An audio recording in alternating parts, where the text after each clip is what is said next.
황심소에서는 연말 12월 14일 여러분들과 함께 직접 심리 토크 콘서트를 계획하고 있습니다.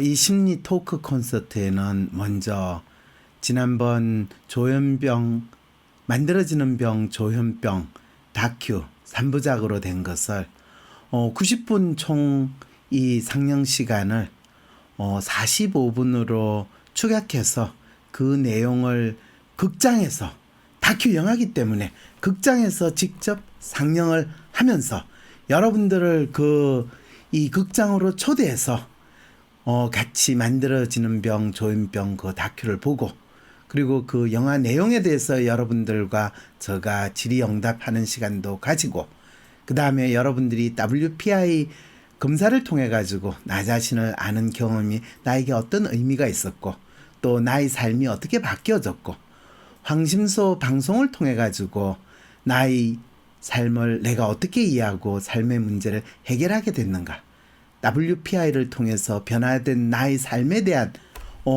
여러분들의 변화의 경험을 많은 분들하고 공유하는 시간, 또 심지어 여러분들이 가지는 간단한 고민 사연을 여러분들이 잠깐 보여주시면 알려주시면 그거를 그 자리에서 적석 상담하는 시간, 그걸 다 합해서 14일 날 토요일 밤 7시에서 10시까지 2019년 송년 심리 콘서트를 하려고 합니다.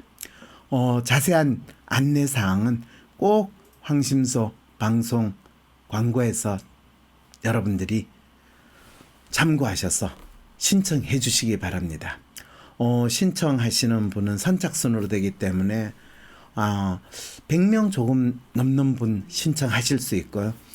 참가비로 3만 원이라고 언급을 했는데 전 3만 원을 내기가 너무 힘들어요 하시는 분은 그냥 저희 마음은 꼭 참가하고 싶어요 라는 사연을 여러분들이 보내주시는 것으로 얼마든지 됩니다.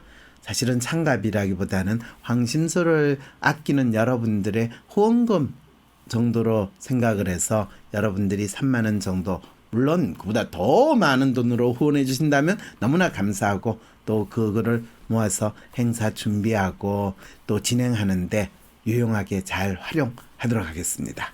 여러분 12월 14일 토요일 저녁 7시에서 10시까지 있는 황심소 심리 토크 콘서트 꼭 기억하시고 많이 참여해 주시기 바랍니다.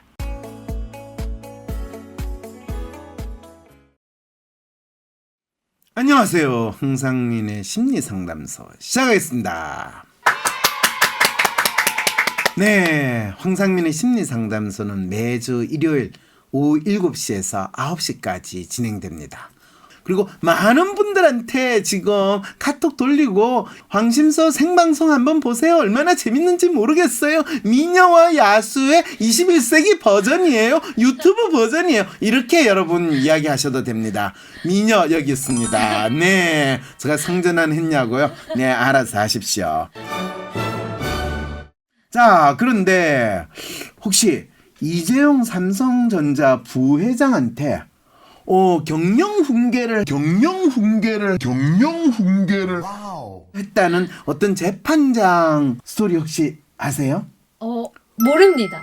요즘에는 재판하시는 분이 법률적인 훈계도 아니고 경영훈계를 하는 이런, 이게 사실은 대한민국 이 재판관, 대법관이나 대법원장이 정부 기관에 법률 자문도 해주고 그러다가 사법거래 이런 거로 잡혀 들어가고 하는 그런 사법부 상황이 되니까 이제는 가능하면 법률 조언이나 이런 거보다는 경영 훈계를 하는 그런 거로 바뀌었냐라는 의문을 던지는 어떤 분이 사연을 보내셨어요.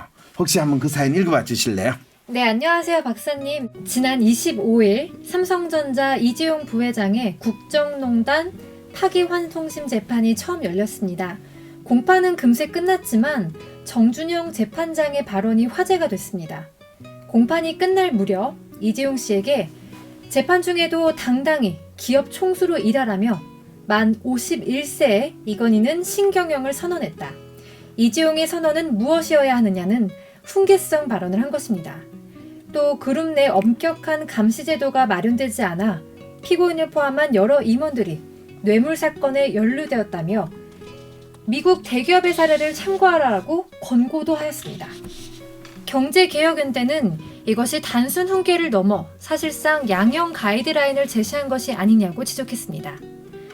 재판장의 발언은 사건의 본질이 기업 내 감시 제도가 없었기 때문이므로 이후 내부 통제 장치가 강화되면 양형에서 고려될 수 있다는 기대를 갖게 한다는 것입니다.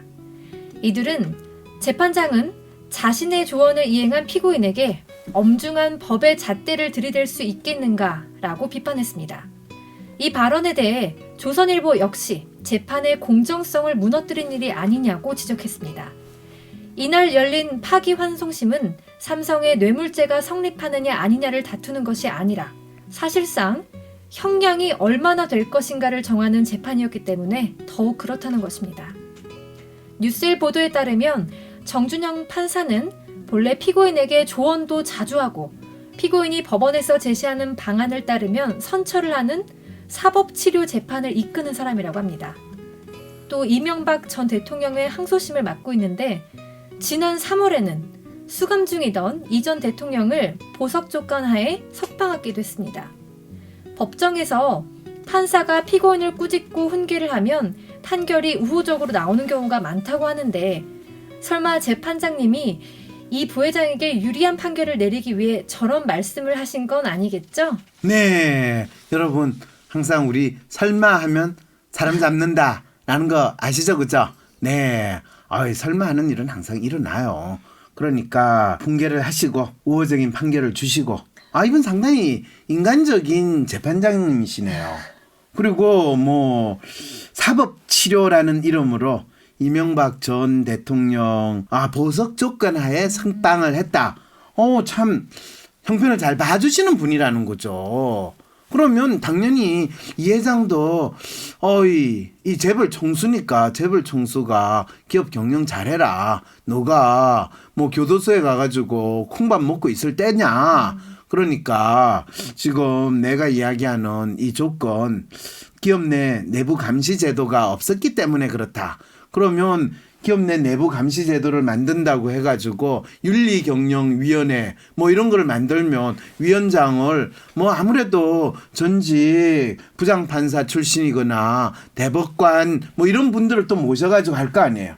그러면 또 기업이 특히 재벌 기업이 전관을 아주 우아하게 대우해주는 아주 훌륭한 제도도 만들고 이거 진짜 인보고 뽕도 따고 뭐 이런 거니까 누구 좋고 뭐 좋고 이런 거잖아요.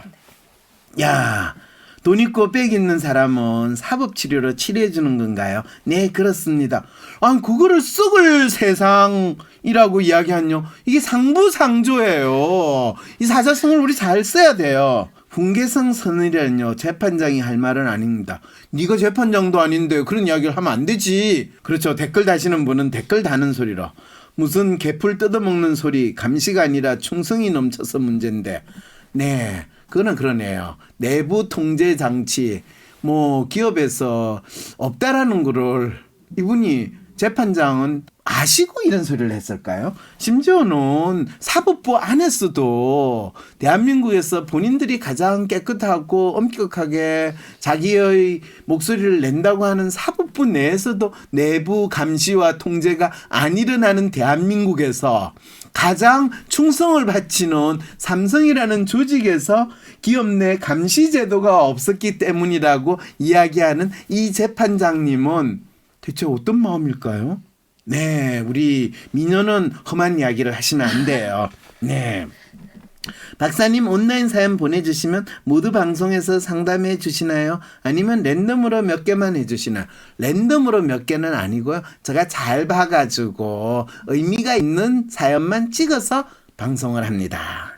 이재용 엉덩이 때려주라고 했더니 엉덩이 마사지 해주는 격이네요. 오, 이분 상당히 인간적으로 표현을 해주시네요. 엉덩이 마사지 하면서 살짝 때리면서 아프지? 아프지? 떼띠! 이렇게 이야기를 해주신 거죠. 네, 훌륭한 재판장님이세요. 네. 재판장님이 사법부나 삼성이나 내부 상황이 개판이라고 생각하시나 봐요.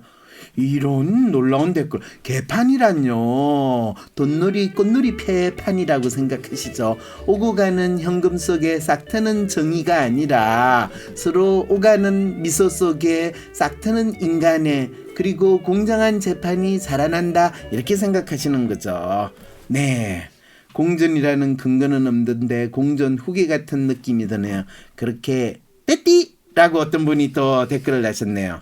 그래서 재판정에서 판사가 피고인을 꾸짖고 훈계를 하면 그거는 엄마가 자식 엉덩이를 떼찌 하는 것과 같아 라는 것을 우리는 새롭게 배운 것으로 여러분 이 사연에서 재판장님의 마음을 읽은 것으로 합시다. 황상민 TV 구독, 좋아요, 클릭. right now.